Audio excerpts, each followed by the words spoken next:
crochet. Asian bitch, really like crochet. Emirates, never like throw shade. Came to the crib off the Kool-Aid. Ayy. World premiere. It's your boy. It's your girl. Pause.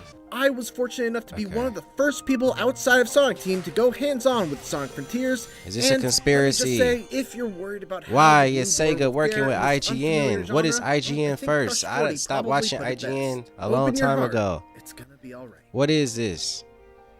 Show yourself. Where you from, boy? What is Sega doing? Sonic Team doesn't like to use the term open world to describe Sonic Frontiers gameplay, instead referring to its style as being open zone. Open zone instead of open world. Other AAA games fundamentally have RPG or adventure worlds. For Sonic, the core here is a 3D action game. Our basic idea was to have that take place in open space. What sets Sonic Frontiers apart is this different approach to an open game world. Of course, it's worth emphasizing that this gameplay and the version that I played were from an early build. This is definitely an area that I would hope to see improvement in the final version. Okay, so he said this is from an early build, so this is not a final product. There's probably going to be more NPCs, non-playable characters, enemies, life, who knows. Use Sonic's new side loop ability to draw circles around certain objects in the environment to interact with them. The best ones, though, are the races against the clock where you have to get from point A to point B in a limited amount of time. The openness of Frontiers level design makes straightforward races like these a ton of fun, because you have to try and improvise a path to the end that might not be immediately obvious. So that sounds fun. Timed races throughout the world where you have to get there in a certain amount of time. With the open world, that's a great idea. That's fun. Go really, really fast with Sonic. That's what we want to do since the Adventure 3D mechanism was introduced to the franchise. That's what we want to see. That's what we want. We want the freedom to run and be Sonic, right? Changes in Sonic Frontiers, which now has you fighting all sorts of wandering enemies and mini-bosses using an all-new array of incredibly flashy attacks. It's not all style and no substance, though.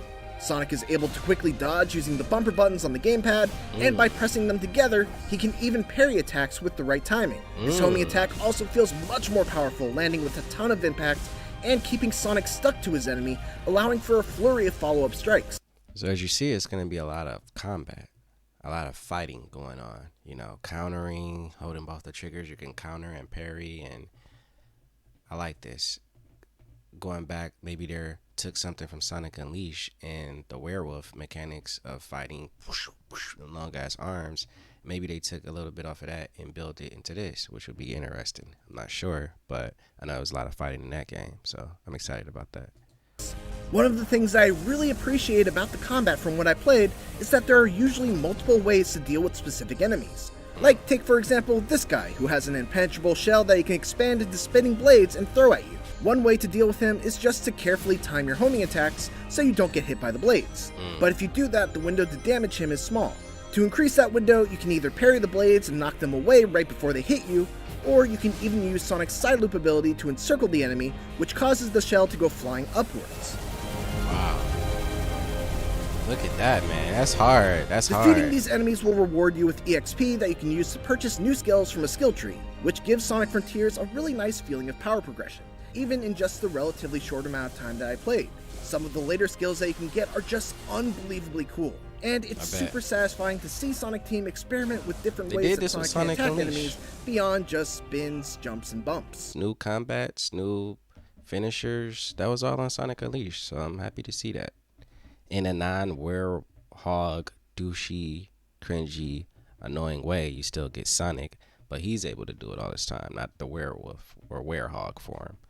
So that's a positive. Sonic must hunt down and defeat these bosses in order to collect portal gears, which open up portals that lead to bite-sized linear stages, done in the style of previous Sonic games, giving Sonic Frontiers... Oh, okay, so the open world is more so a hub to get into more linear worlds, like Mario, Super Mario Sunshine, I think of immediately, which took from Super Mario 64.